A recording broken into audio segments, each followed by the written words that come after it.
कहानी की शुरुआत होती है एक बड़े से हवाई जहाज से जो समुद्र के ऊपर से गुजर रहा था। बाहर तूफान था, हवा तेज चल रही थी, सब कुछ काफी डरावना लग रहा था। प्लेन के अंदर एक लड़की हाथ में मशीन गन लिए बैठी थी। तभी अचानक से तूफान इतना तेज हो गया कि प्लेन का बैलेंस बिगड़ गया। प्लेन ने अपना कंट्रोल खो दिया और कुछ ही पलों बाद वो समुद्र में जाकर क्रैश हो गया। इस घटना के कई साल बाद हमें एक खूबसूरत आइलैंड का किनारा दिखाया जाता है जहाँ कुछ लोग स्कूबा डाइविंग यानी पानी में गोता लगा रहे थे। यहीं पर हमें जेरी दिखाई दिया जो एक स्कूबा इंस्ट्रक्टर है। जब वो पानी से बाहर आया तो उसका बॉस उसे डांटने लगा कि उसे इतनी देर क्यों लगी। जेरी गुस्सा हो गया और उसने बॉस को सीधा पानी में धकेल दिया। फिर शहर के दूसरे हिस्से में जेरी की गर्लफ्रेंड सैम दिखाई दी। जब सैम का काम खत्म हुआ वो जेरी के पास गई। जेरी उस वक्त अपनी बोट से पानी निकाल रहा था। उनके पास पैसों की थोड़ी तंगी चल रही थी। सैम ने उससे कहा कि चाहे तुम कितने भी गरीब हो, चाहे तुम ये फटी जर्सी स्कूटर पे ही घूमते हो, लेकिन मुझे तुम्हारे साथ रहना ही पसंद है। उस वक्त जेरी ने सैम को एक और बात बताई कि वो समुद्र में एक छुपे हुए खजाने को ढूंढने जा रहा है। पिछले तूफान के बाद किसी ड्राइवर को पानी के अंदर एक सोने की एंटीक आइटम मिली थी जिसे बेचकर अब वो काफी अमीर बन गया था। जेरी भी उसी उम्मीद में था। तभी जेरी पानी निकालते वक्त चोट खा बैठा। सैम मुस्कुराते हुए उसके पास आई और उसे संभाला। उसी वक्त एक बड़ी सी याट उनके पास से गुजरी। उस याट से एक आदमी चिल्लाया, जेरी। सैम ने उस याट की तरफ देखा और पूछा, वो कौन है? जेरी ने बताया कि वो जॉर्ज है। जॉर्ज ने चिल्लाकर बताया कि वो भी खजाना ढूंढने गहरे पानी में जा रहा है। फिर जॉर्ज ने जेरी से पूछा कि तुम मेरे साथ काम करना चाहोगे? जेरी ने थोड़ा सोचने के बाद हाँ कह दिया, लेकिन कुछ शर्तें रखी। उसने कहा कि एक प्रॉपर कॉन्ट्रैक्ट बनाया जाएगा, 50-50 की डील होगी, जो मिला आधा तेरा आधा मेरा। जॉर्ज को ये शर्तें पसंद नहीं आई और वो अपनी याट लेकर वहाँ से चला गया। इसके बाद जेरी और सैम कार में जा रहे थे तो जेरी ने सैम को बताया कि वो दोबारा किसी के नीचे काम नहीं करेगा। उसने जॉर्ज के लिए कभी काम किया था, लेकिन जॉर्ज अमीर होता गया और जेरी वहीं का वहीं रह गया।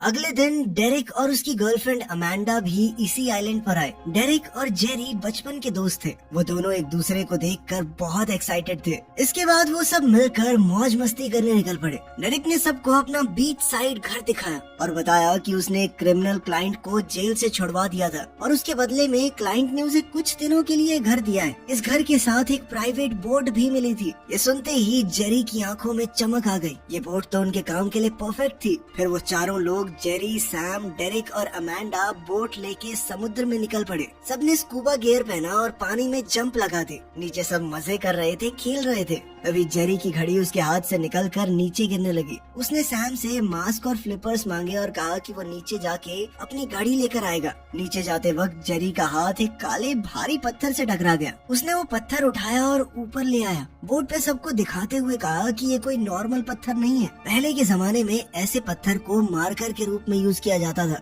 उसने कहा कि सब लोग वापस नीचे चलते हैं, शायद उन्हें कुछ और भी मिल जाए। जिसके बाद सभी लोग पानी में उतर गए। नीचे उन्हें कुछ पुरानी चीजें मिली। सब एक एक करके उन्हें बोट पर ले आए। फिर जेरी को एक पुराना खंजर मिला। उसकी मयान सोने की थी और हैंडल पर डायमंड्स लगे हुए थे। जेरी जानता था कि इस खंजर की कीमत बहुत ज्यादा होगी। अब सबका इंटरेस्ट और बढ़ गया। फिर जेरी को पानी के नीचे एक क्रैश्ड एयरप्लेन दिखा। ये वही प्लेन था जो कहानी की शुरुआत में क्रैश हुआ था। चारों उस प्लेन के पास गए। अमेंडा ने जब अंदर झांका तो उसे एक लाश दिखी। उसका चेहरा पानी और वक्त की मार की वजह से पूरी तरह खराब हो चुका था। वो डर गई और तुरंत ऊपर चली आई। अब बाकी बचे तीनों प्लेन के अंदर चले गए। वहाँ उन्हें रेड पैकेट्स मिले। डेरेक ने एक पैकेट फाड़ा तो उसमें पाउडर था, लेकिन ये कोई मामूली पाउडर नहीं, कोकेन थी। वो पूरा प्लेन कोकेन से भरा था। डेरेक ने एक पैकेट उठाया और बोट पर वापस आ गया। थोड़ी देर बाद सैम ने वो पैकेट देखा और उसे समुद्र में फेंकने लगी। डेरेक ने उसे रोका, लेकिन तब तक जेरी वापस आ गया। बिना कुछ बोले उसने सोने का खंजर निकाला, पैकेट को काटा और सारी कोकेन समुद्र में डाल दी।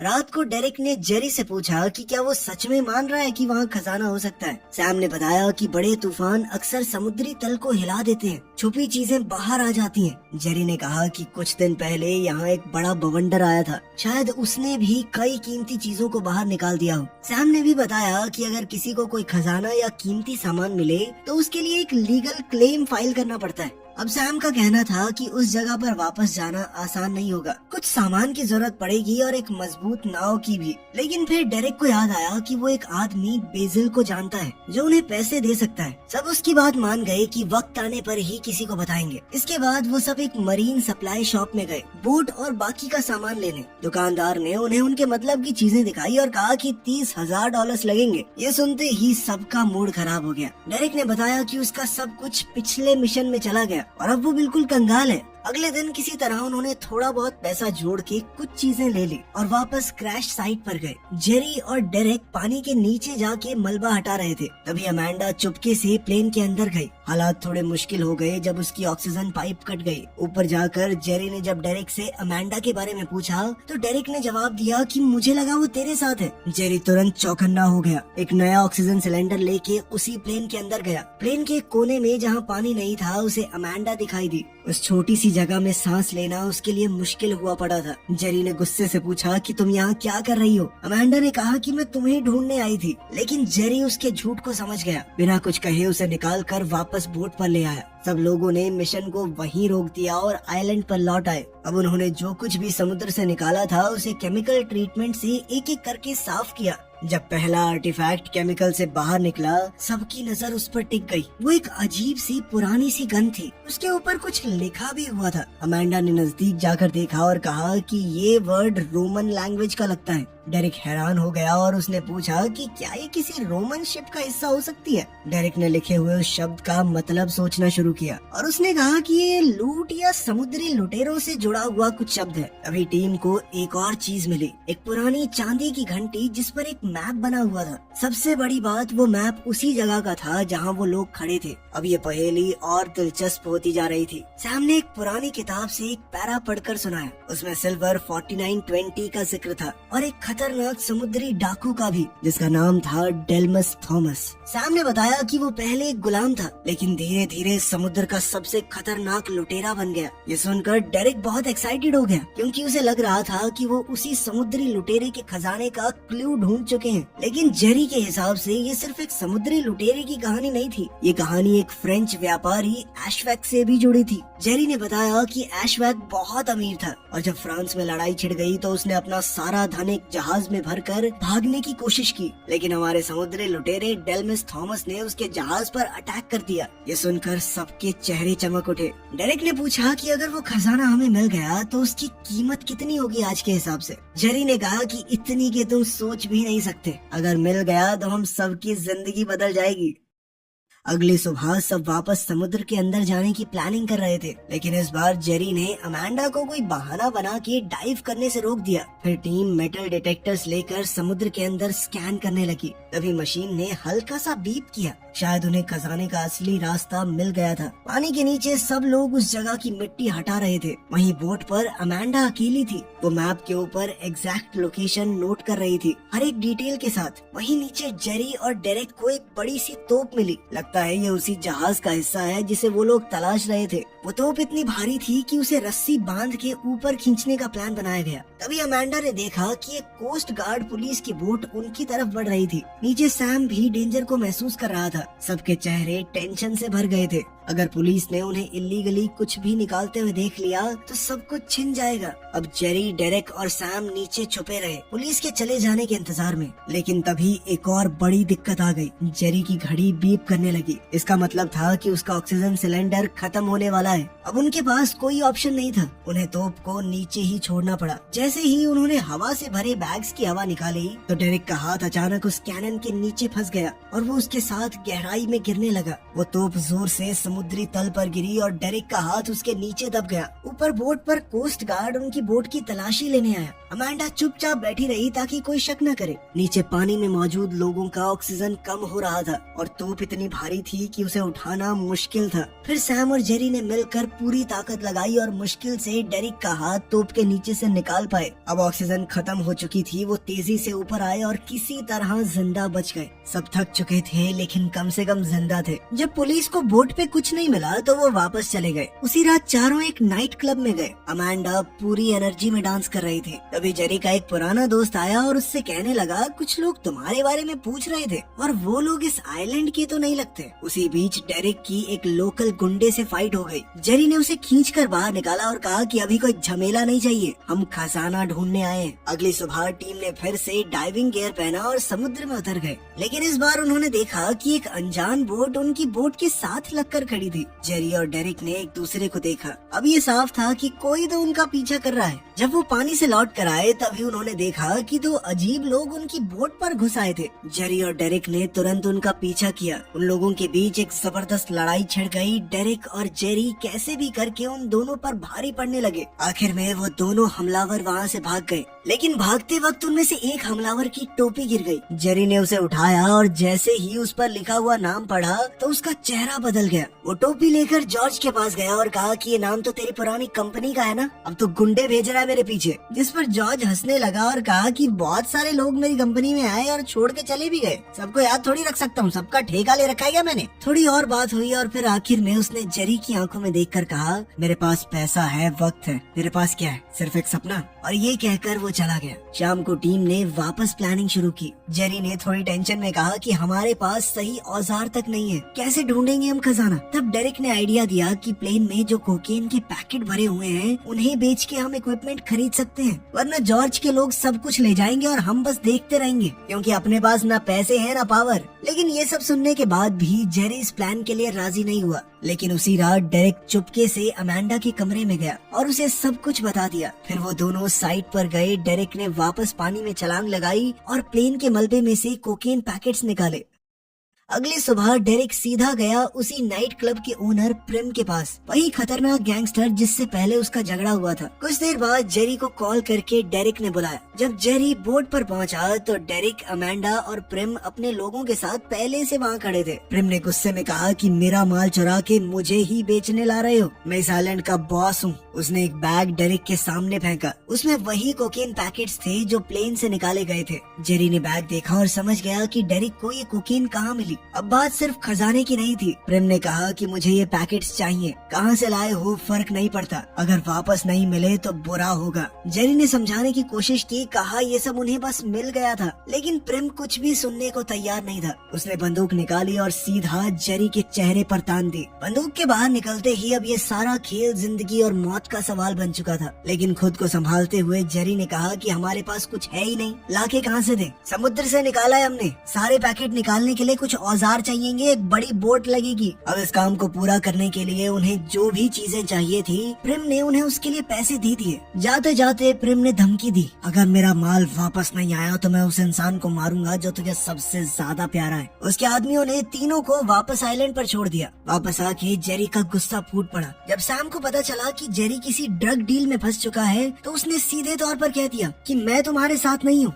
दूसरी तरफ प्रेम के दिए हुए पैसों से उन्होंने एक हाई टेक बोट और सबसे एडवांस इक्विपमेंट खरीद लिया। अब जेरी ने इसी बोट में लगे कुछ गैजेट्स की मदद से समुद्र तट की ओर तेज लहरें भेजी। धीरे धीरे मिट्टी हटने लगी और असली मलबा दिखने लगा। अब खजाने की असली खोज शुरू हो गई थी। जेरी, डेरिक और अमांडा टीम बनाकर उस खजाने की खोज में लग गए। उन्हें एक पुरानी घंटी मिली जिसमें लिखा था SS ऑरा। ये वही जहाज था जिसका वो लोग पीछा कर रहे थे। अब वो कानूनी तौर पर इस खजाने पर क्लेम फाइल कर सकते थे, लेकिन ये खजाना सिर्फ सोने चांदी का नहीं था। जेरी ने प्लेन से लिए गए कोकेन पैकेट्स को डिस्पोज करने का प्लान बनाया। उन्होंने पैकेट्स को रस्सी से बांधकर समुद्र के अंदर गहराई में लटका दिया। सब कुछ ठीक चल रहा था, लेकिन तभी एक जानलेवा पल आया। बोट पर खड़े जेरी को नीचे से कुछ अजीब सी आवाज सुनाई दी। बिना वक्त गवाए वो पानी में कूद गया। नीचे जाके उसने देखा कि एक शार्क ने अमांडा के ऊपर हमला कर दिया था। जेरी उसे ऊपर बोट तक ले आया, लेकिन देर हो चुकी थी। अमांडा ने सांस लेना बंद कर दिया था। हॉस्पिटल ले जाने पर डॉक्टर ने कंफर्म किया कि अमांडा मर चुकी है। डेरिक पूरी तरह टूट गया। तभी सैम जेरी से मिलने आई, लेकिन उसी वक्त जेरी के फोन पर प्रिम का कॉल आया। प्रिम ने उससे पूछा कि पैकेट्स लाए हो। जेरी ने गुस्से में जवाब दिया कि वहाँ एक हादसा हो गया और उनकी एक दोस्त इस बीच मर गई। प्रिम तुरंत अपनी कार से निकला और जेरी की तरफ बढ़ने लगा, लेकिन जेरी कार को स्टार्ट करके भाग निकला। प्रिम और उसके आदमी उसका पीछा करते रहे और थोड़ी दूर जाके जेरी ने कार रोकी और डेरिक से सैम को घर ले जाने को कहा। इसके बाद जेरी प्रिम के आदमी फिन से मिला। इस बार जेरी के पास एक प्लान था। उसने फिन को एक सीक्रेट जगह ले जाकर SS ऑरा जहाज की वो घंटी और सोने का खंजर दिखाया। फिन जानता था कि ये सब कोकेन से 10 गुना ज्यादा कीमती है। जेरी उसे ये सब कुछ देने के लिए तैयार था, लेकिन इस शर्त पर कि अब से फिन उसका आदमी बन के रहेगा। फिन मान गया, जिसके बाद जेरी और फिन प्रिम की बोट पर पहुँचे, लेकिन सब कुछ उल्टा पड़ गया। बोट के नीचे कुछ लोग मरे हुए मिले। तभी जॉर्ज बाथरूम से निकला, उसके हाथ खून से लाल थे। उसने कहा कि प्रिम मुझे धोखा देने की कोशिश कर रहा था, इसलिए उसे और उसके आदमियों को मारना पड़ा। जॉर्ज ने जब जेरी को मारने की कोशिश की, तब जेरी ने बड़ी चालाकी से समुद्र में छलांग लगा दी। जॉर्ज ने तुरंत अपने आदमियों को ऑर्डर दिया कि जिंदा या मुर्दा मुझे ये आदमी चाहिए, लेकिन जेरी पहले ही प्लान बना चुका था। वो बोट के निचले हिस्से में छुप गया और सही मौका मिलते ही सबसे बचकर सीधा डेरिक के पास पहुंचा। उसने पूछा कि सैम कहाँ है। डेरिक ने कहा कि मैंने तो तुमने जैसा कहा था कि पुलिस वाले के साथ उसे छोड़ दिया था, उसके बाद मुझे नहीं पता।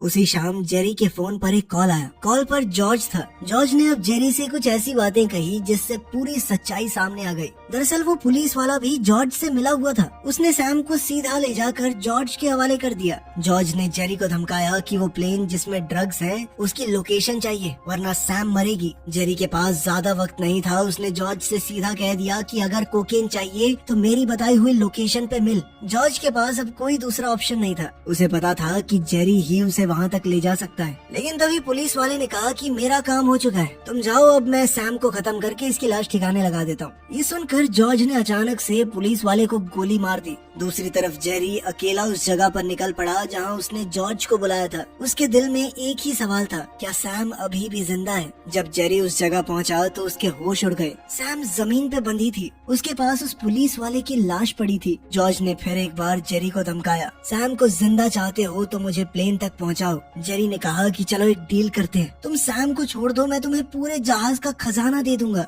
जिसके लिए जॉर्ज खुशी खुशी मान गया। दोनों एक बोट में साइड पर गए। जैसे ही वो वहाँ पहुँचे, जेरी ने बिना वक्त गवाए पानी में छलांग लगा दी। जॉर्ज भी अपनी वाटरप्रूफ बंदूक उठाकर अपने आदमियों के साथ उसके पीछे चला गया। पानी के नीचे जॉर्ज को वही पुरानी घंटी मिली। अब उसे पूरी तरह यकीन हो गया कि यही खजाने की जगह है। ऊपर सैम अभी भी बंधी हुई थी, लेकिन उसने पुलिस वाले की डेड बॉडी को घसीटा और एक चाकू से ऑफिसर का हाथ काट के खुद को आजाद कर लिया। अब उसके पास एक ही रास्ता था, वहाँ से भागना। जॉर्ज का सिर्फ एक आदमी बोट पे गार्ड बन के खड़ा था, जिसका ध्यान पास में से आने वाली एक मोटर बोट से भटक गया। वो उसके पीछे पीछे पानी में गया और सैम मौका मिलते ही वहाँ से निकल गई। तभी प्लेन के अंदर जॉर्ज का एक और आदमी जेरी को ढूंढने आया। जेरी और डेरिक दोनों भागने लगे, लेकिन उस आदमी ने तीर वाली बंदूक चला दी, जो सीधा डेरिक के पेट में लगी। तीर में रस्सी बंधी थी, जिसकी मदद से वो उसे खींचने लगा। जेरी ने तुरंत एक और तीर निकाला और सीधा उस आदमी के चेहरे पर चला दिया। खून निकलते ही समुद्र में मौजूद शार्क्स उस आदमी पर टूट पड़ी। उसका किस्सा वहीं खत्म हो गया।